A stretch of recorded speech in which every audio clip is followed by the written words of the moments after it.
Donc, bienvenue à tous à notre séance régulière, la première de 2022. Nous aurons à l'ordre du jour une modification à apporter à celui-ci. On va retirer le point 7.2.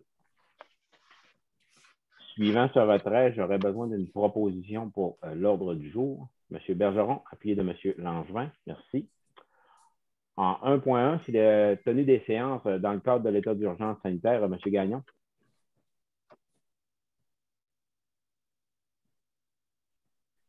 Oui, en fait, considérant le prolongement de l'état d'urgence sanitaire et qu'on avait adopté par résolution là, en décembre le calendrier des séances du Conseil, il y aurait lieu d'accepter une résolution en conformité avec les orientations du gouvernement qui ont été qui ont été mises en place depuis le 20 décembre 2021 afin de confirmer que la présente séance et toute séance ultérieure, jusqu'à ce que la situation sanitaire le permette, qu'elle soit tenue sans la présence du public et que les membres du Conseil puissent y participer là, par tout moyen de communication, notamment par visioconférence.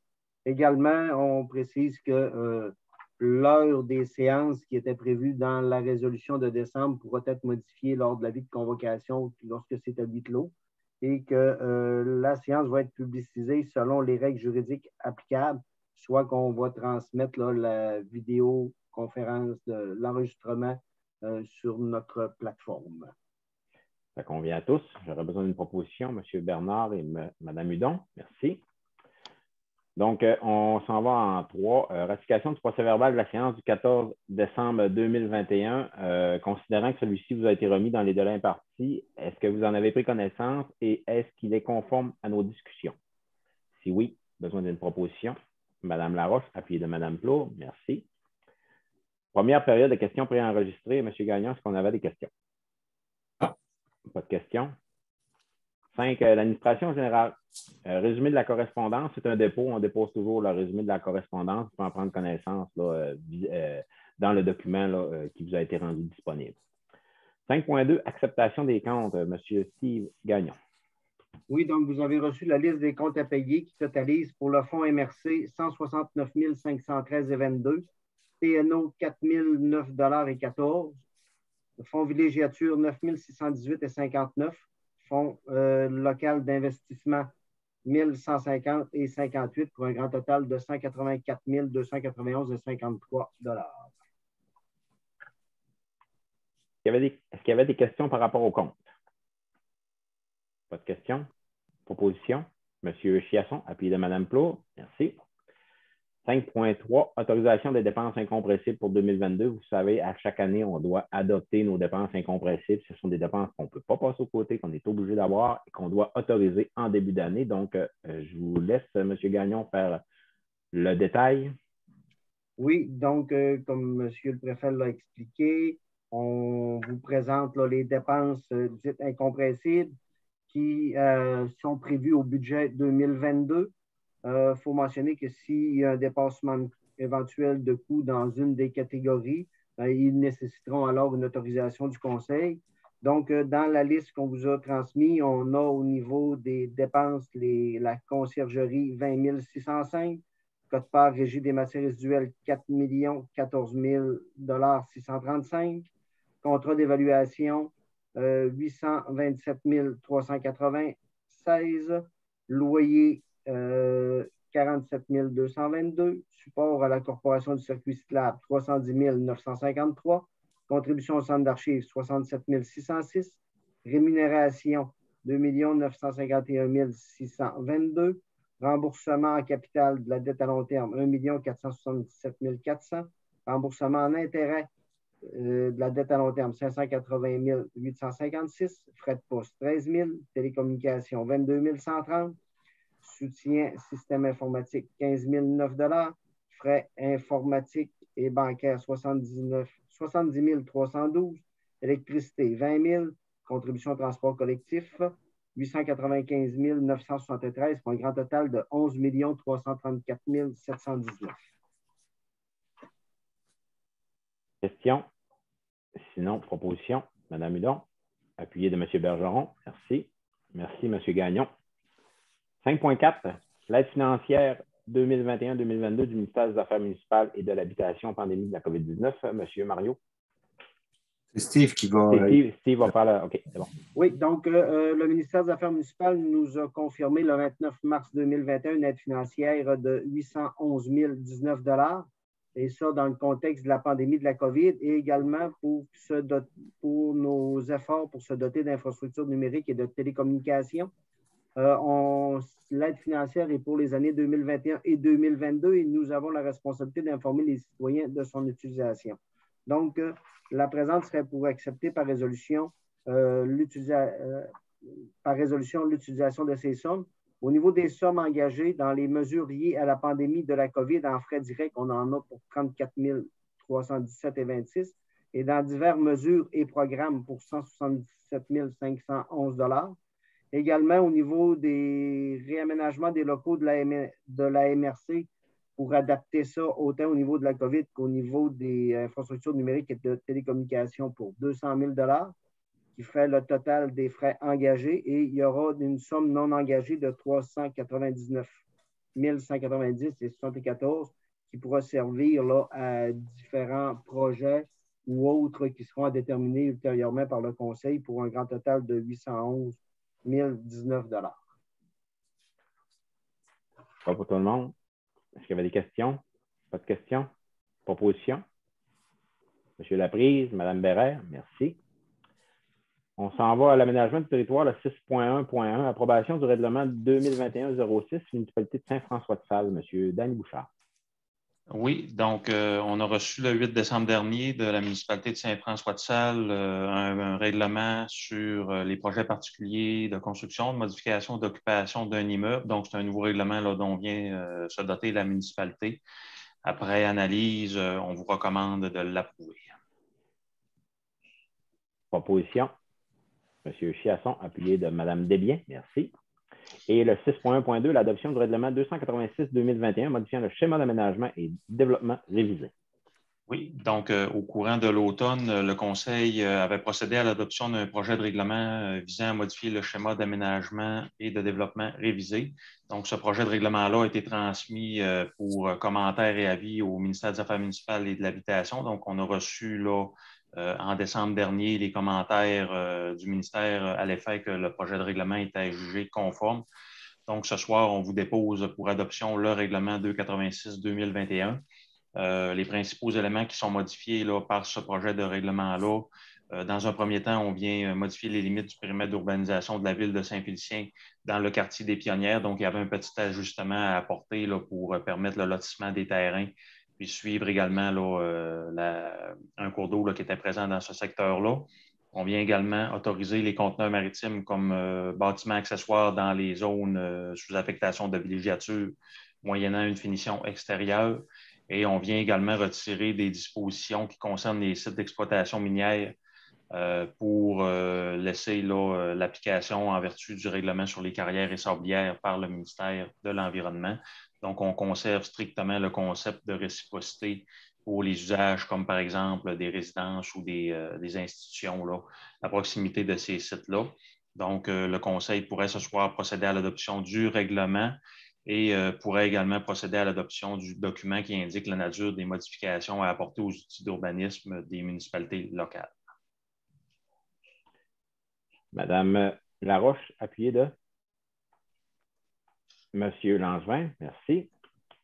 Donc, on s'en va à 6.2.1, programme d'aide à l'entretien de la route verte, acceptation du rapport des dépenses 2021-2022. Comme vous le savez, on est l'organisme mandataire au niveau de la véloroute des Bleuets. Et on doit chaque année accepter le rapport des dépenses là, de 2021 et 2022. C'est M. Danny Bouchard qui va vous en faire la dictée, si on veut. Oui, donc comme à chaque année, là, en début d'année 2021, on a déposé au ministère des Transports dans le programme Vélos 3 qui vise, c'est un programme d'aide financière pour l'entretien de la route verte. Donc, la véloroute des Bleuets en fait partie. Donc, pour l'année 2021-2022 qui se termine le 31 mars prochain, on nous a consenti une aide financière de 239 026 $. Donc, 81 % a déjà été versé. Donc, le montant résiduel là, nous sera versé sur dépôt et acceptation du rapport des dépenses de l'année qui vient de se terminer. Donc, vous pourriez ce soir autoriser la transmission au ministère des Transports du rapport. J'ai besoin d'une organisation, d'une proposition par les personnes qui sont concernées, M. Bergeron et Mme Bérère. Merci. 6.3.1, autorisation de signature le protocole d'entente avec Arbre Canada, plantation dans le bloc des terres publiques intramunicipales de Saint-Méthode. Oui, donc au courant de l'automne 2021, on a été approché par l'organisme Arbre Canada, qui est un OSBL qui facilite la plantation, l'entretien d'arbres au profit de l'ensemble de la population canadienne. Tout ça en formant des partenariats avec les collectivités et le secteur privé. Donc, on nous a approché pour connaître notre intérêt là, à participer à un projet de plantation sur des lots qui étaient sous notre gestion. Donc, ça tombe bien. On a 14 000 hectares là, en terre publique intramunicipale sur lesquels on a la gestion complète au niveau forestier. Donc, suite à ces discussions-là, on avait ciblé un secteur qui pourrait potentiellement accueillir un projet de cette nature-là dans le bloc de TPI du côté de Saint-Méthode, donc derrière l'usine de Résolu là, de Pâtes-Craft. Donc, c'est des superficies qui ont été à l'époque récoltées et mal régénérées par la suite, qui pourraient bénéficier d'interventions de travaux sylvicoles en vue d'une remise en production. Donc, dans le cadre du projet Arbre Canada, paie l'ensemble des coûts afférents à la préparation de terrain, l'achat des plants et la plantation, jusqu'à concurrence de 2,25 $. Donc, on prévoit, là, dans le cadre de ce projet-là, réaliser des travaux de préparation de terrain par pelle monticule. Je vais vous le présenter dans les points suivants. Puis, la plantation de 65 000 plants sur une superficie d'à peu près 25 hectares. En contrepartie, le protocole d'entente prévoit qu'on ne peut pas récolter avant 50 ans là, cette plantation-là, mais avec les essences qu'on va mettre en terre, ce n'est pas problématique. C'est des essences là, qui prennent plus de temps là, avant d'être prêtes pour la récolte. Donc, vous avez en annexe de la fiche le protocole d'entente, puis on vous le soumet pour autorisation de signature en prévision de la mise en œuvre du protocole. Je sais que dans une vie antérieure, on avait fait ce genre de projet-là. Je pense qu'il y a une contrainte, là, si dans le cas qu'on venait qu'à vendre une partie ou un lot complet là, qui a été justement là, qui a fait office de plantation là, et qu'on devait, mettons, bâtir une usine ou quelque chose du genre, là, on devait repayer, si je ne me trompe pas, la totalité des plans. Est-ce que c'est le cas dans cette entente-là, M. Bouchard? Je n'ai pas l'information actuellement, là, mais considérant la nature du projet, j'ai l'impression que oui. Il y a un engagement à cet effet-là, mais je pourrais vous fournir l'information si vous le souhaitez. Parfait, merci. Monsieur Boivin Bernard, appuyé de Monsieur Bouchard. Dany, merci. 6.3.2, toujours le mandat de travaux de préparation du terrain dans le bloc des terres municipales, des terres publiques intramunicipales de Saint-Méthode. Dany. Donc, c'est le contrat, là, le mandat de préparation de terrain qui serait réalisé là, dans le cadre du projet avec Arbre Canada. Donc, on a sollicité des offres de services auprès de différentes entreprises et entrepreneurs du secteur pour réaliser ces travaux-là. Donc, c'est des travaux qui sont un peu particuliers. Là. Habituellement, on fait de la préparation en scarifiant le terrain. Par contre, du côté de Saint-Méthode, compte tenu que c'est un terrain avec une nappe phréatique qui est très, très près de la surface, pour assurer la survie des plants qu'on va mettre en terre, on propose de faire de la préparation de terrain par pelle monticule. Donc, juste pour votre bénéfice, c'est des travaux qu'on fait avec une pelle mécanique. Donc, ça consiste là, avec la pelle mécanique je vais le dire en bon français, à virer des mottes de terre pour venir planter les plants là-dessus. Donc, on leur permet là, de ne pas avoir les racines directement dans l'eau. Donc, les 3 entreprises ont été sollicitées. Il y en a une seule qui a déposé une proposition, c'est M. Daniel Paradis, qui est un travailleur autonome qui a son entreprise du côté de Saint-Thomas-Didyme, qui nous propose un taux de 2100 $ l'hectare pour ces travaux-là. Puis, 800 $ l'hectare, il y a un petit peu de déblaiement par peigne aussi qui sera réalisé sur 3 hectares. Donc, ça totalise un montant de 48 600 $ plus les taxes qui seront assumées là, à même le projet. Questions? Commentaires? Ça va pour tout le monde? Proposition? Madame Hudon, Monsieur Chiasson, merci. 6.3.3, achat de plans forestiers, bloc des terres publiques intermunicipales Saint-Méthode. Oui, donc toujours dans le même projet, on a sollicité des pépinières régionales pour obtenir des plans là, pour pouvoir réaliser les activités de plantation dans le cadre du projet avec Arbre Canada. Donc, comme je l'ai mentionné tout à l'heure, c'est 62 500 plants sur une superficie de 25 hectares qui seront mis en terre. Donc, on a sollicité 2 entreprises qui sont la coop Serre et Pépinière Girardville pour nous faire une offre de prix. Donc, ils ne sont pas en mesure de nous fournir tous les plants du côté de cette coop-là. Donc, ce qu'on nous propose, c'est de nous fournir 32 000 plants. Vous avez le détail ici, là, 12 000 plants de mélèze, puis 20 000 plants d'épinettes noires pour un montant total de 17 960, à lequel il faut ajouter un montant de 2 175 plus taxes qui nous sera crédité là, au retour des cassettes pour les plants. On avait également demandé une offre de service à la pépinière Boucher.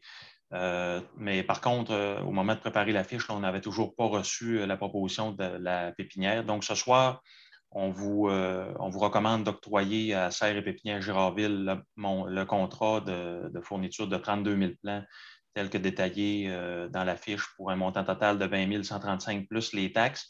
Vous pourriez également, là, pour ne pas retarder ce projet-là, puis vous comprendrez là, que les plants, il faut les réserver. Puis pourquoi on fait affaire avec des pépinières, je l'ai oublié de vous le mentionner, là, des pépinières privées, c'est qu'on n'est pas en mesure d'obtenir les plants là, comme on le fait normalement avec la pépinière de Normandin ou les pépinières provinciales. Donc, étant donné là, que les plants sont payés dans le projet, on a fonctionné de cette façon-là. Donc, pour éviter là, les délais supplémentaires puis s'assurer d'avoir les plants, vous pourriez également nous autoriser là, à procéder à l'achat des plants manquants auprès de la pépinière Boucher quand on recevra la proposition là, de l'entreprise pour un montant maximal de 25 000 taxes incluses.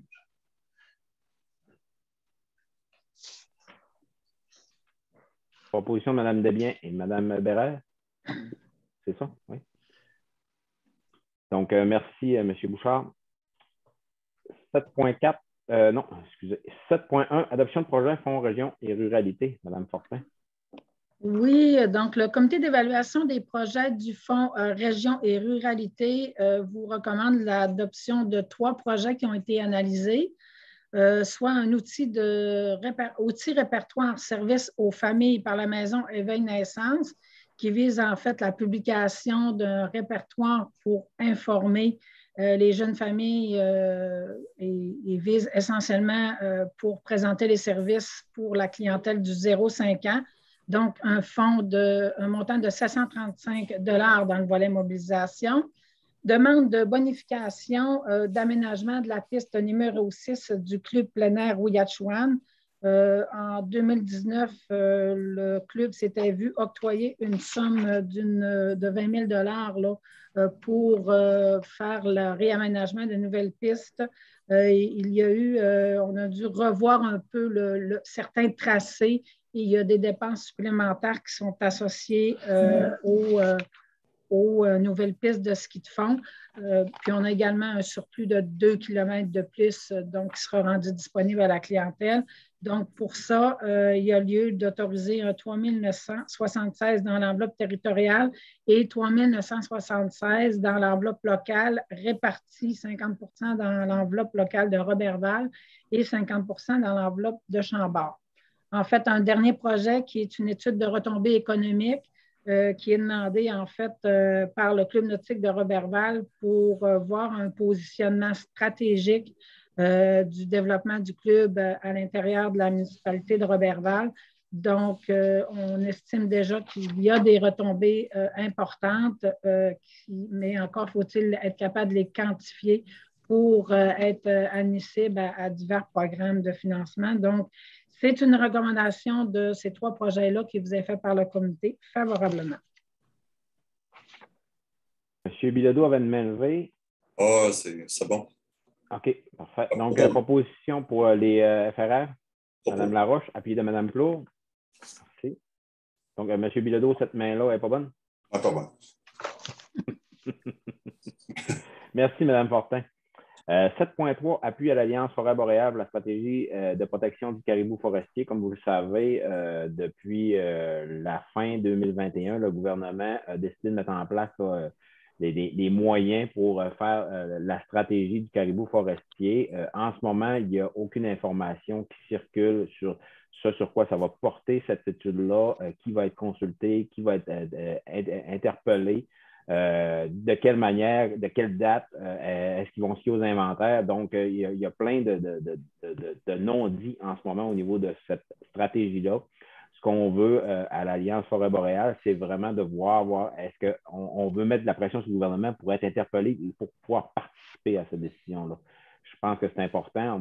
Comme vous le savez, l'Alliance Forêt Boréale couvre deux régions, soit le Saguenay-Lac-Saint-Jean et la Côte-Nord. On représente 65 municipalités. Il y en a 34 qui dépendent quasi exclusivement de la foresterie. Donc, je pense que c'est notre rôle d'être à ces tables-là. Pas nécessairement juste pour l'industrie, mais pour tous les citoyens, la villégiature, les ZEC, le plein air, l'industriel. Donc, on doit faire partie de cette étude-là. On doit être consulté autant du côté environnemental que du côté des élus. Donc, je crois que c'est important que les citoyens aient leur voix à cette table-là. Donc, c'est pour ça qu'on vous propose la résolution suivante là, pour appuyer l'Alliance Forêt Boréale. Là. Si vous voyez, là, il y a 6 grands motifs là, qui nous permettent là, de vous demander d'appuyer cette stratégie-là. C'est adopter une stratégie de protection du caribou forestier qui n'aura pas d'impact négatif sur les travailleurs et les communautés forestières. Considérer l'ensemble de l'habitat du caribou forestier pour l'élaboration de la stratégie de protection, notamment au nord de la limite nordique et des forêts attribuables. Considérer les impacts des changements climatiques dans la future stratégie de protection du caribou forestier, considérer différemment les arbres isolés de Val-d'Or, Charlevoix, de la Gaspésie et des arbres de la forêt boréale, réaliser les nouveaux inventaires des populations du caribou forestier et rendre disponibles ces résultats afin de les comparer à ceux des inventaires de 2018, 2019 et 2020 pour confirmer une baisse ou une augmentation des populations et poursuivre les projets d'expérimentation et de recherche sur différents scénarios d'aménagement permettant l'identification de pistes de solutions afin de concilier l'aménagement forestier et la protection de l'habitat du caribou forestier. Donc, si vous êtes d'accord avec la proposition, avec la résolution, j'ai besoin d'une proposition. C'est quasi unanime. M. Bilodeau et M. Laprise, merci beaucoup. Donc, on se transporte à 7.4. Autorisation d'emprunt, corporation du Parc régional de Val-Jalbert, M. Gagnon. Oui, en vertu de la convention d'amphithéose qui est intervenue entre la MRC et la corporation là, du Parc régional de Val-Jalbert pour l'exploitation et la gestion du site du village historique, là, lorsque la corporation veut procéder à un emprunt, elle se doit d'obtenir l'autorisation de la MRC. Donc, on est dans cette situation-là ce soir parce que la corporation veut faire un emprunt de 1,5 million auprès de la Caisse populaire Desjardins pour financer une partie du projet des mini-chalets d'exception. Donc, au total, c'est un projet là, de 4 134 000 $ et pour financer une partie, comme je le mentionnais, là, des travaux, la Caisse veut faire un emprunt de 1,5 million. Donc, vous pourriez ce soir adopter une résolution pour autoriser la corporation à emprunter cette somme-là auprès de la Caisse. Juste mentionner, M. Gagnon, ça n'a pas d'impact financier du côté de la MRC là, pour cet emprunt-là. Non, il n'y a pas, non. Ce n'est pas un cautionnement, c'est simplement une autorisation d'emprunt. Donc, la corporation est entièrement responsable de l'emprunt. Ça va. Donc, proposition, Mme Plourde, appuyée de Mme Laroche. Merci. 8.1, un plan de gestion des matières résiduelles, le démarrage du processus d'élaboration. Comme vous le savez, notre plan de gestion de matières résiduelles vient à échéance. Si je ne me trompe pas, là, si vous me corrigerez si je erre, on doit le faire au bout de 6 ans.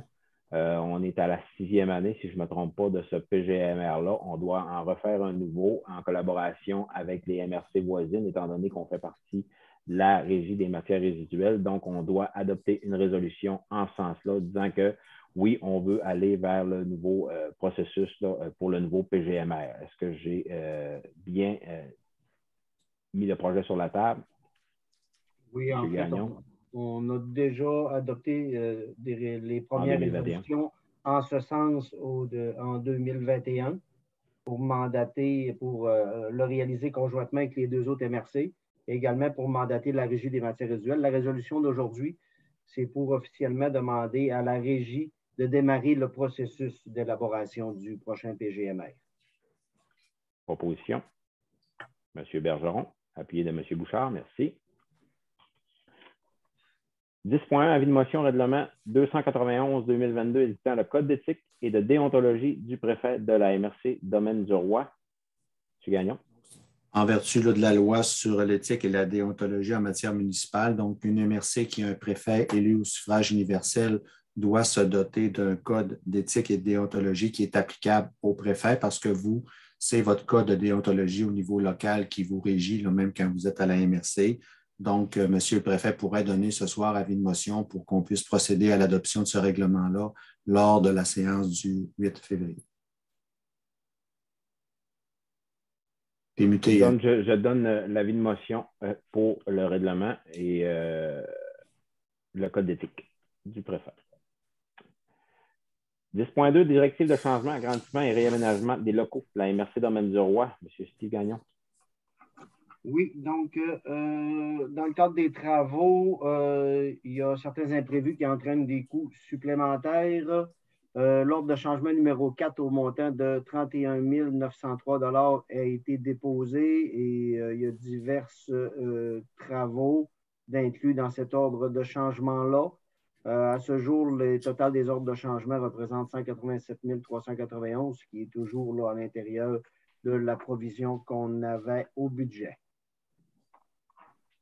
Vous avez le détail là, dans la résolution là, pour ceux qui veulent en prendre connaissance. Là, je parle aussi pour les citoyens. Là, dans le document, il est disponible là, pour les directives de changement. Donc, proposition, M. Langevin, appuyée de M. Chiasson. Et on s'en va à la 10.3, le décompte progressif numéro 7, toujours pour l'agrandissement et les réaménagements des locaux de la MRC Domaine du Roi.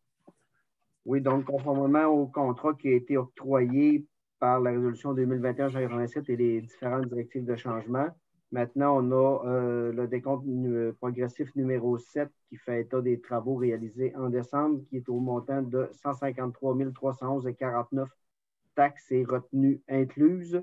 Le décompte a été approuvé par la firme d'architectes ardoise.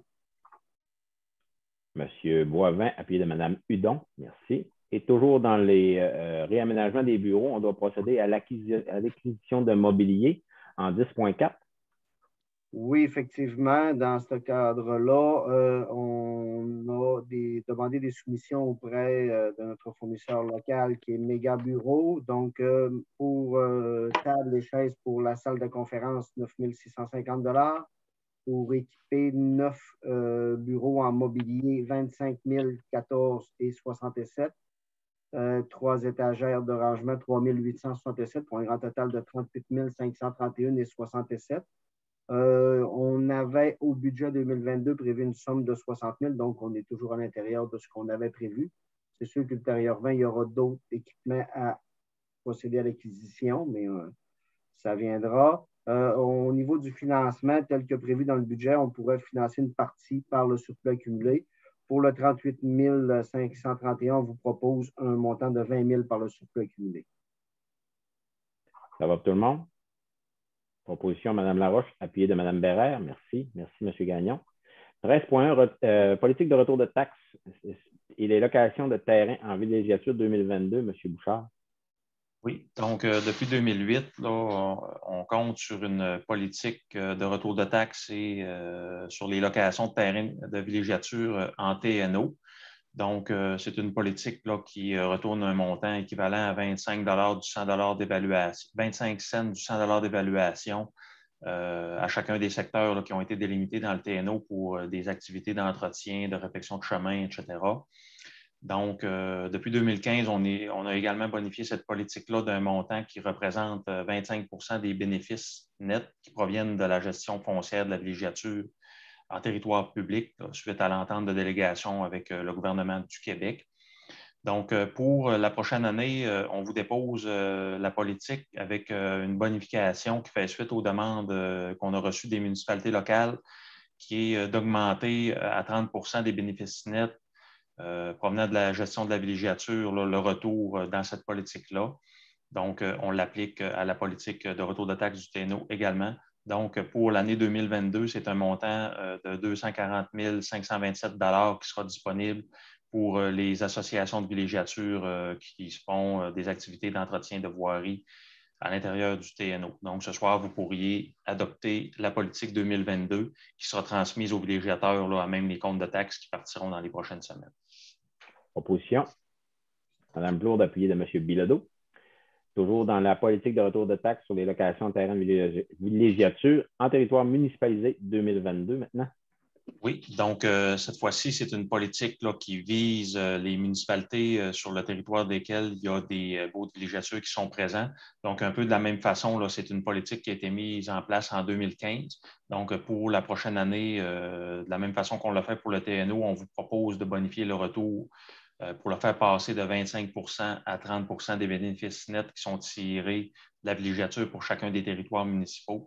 Donc, pour la prochaine année, c'est un montant total de 9 979 qui sera réparti entre les municipalités là, sur lesquelles on retrouve des baux de villégiature. Donc, vous pourriez procéder à l'adoption de la politique. Madame Hudon, appuyée de Madame Laroche, merci beaucoup. Merci, M. Bouchard. En divers, j'aimerais juste souhaiter une bonne année à tous les citoyens de la MRC Domaine du Roi. Je sais qu'on n'a pas eu nécessairement l'occasion de le faire au cours des derniers jours, étant donné qu'on n'avait pas eu de rencontre avant celle de ce soir. Je sais qu'on est rendu au 18 janvier, là, mais on va quand même profiter de l'occasion pour souhaiter une bonne année à tous nos citoyens, puis espérant qu'on va pouvoir passer au travers du contexte actuel et de le faire tout en santé et profiter de nos espaces pour pouvoir s'aérer. On s'entend que depuis les 2 derniers jours, le s'aérer est un euphémisme avec le frais, le froid et le vent. Donc, je voulais en profiter pour souhaiter la bonne année à tous nos citoyens au nom de la MRC et des élus de la MRC Domaine du Roi. Période de questions. Toujours pas de période de questions. Proposition pour la levée de la rencontre. Merci, Mme Laroche. Merci à tous.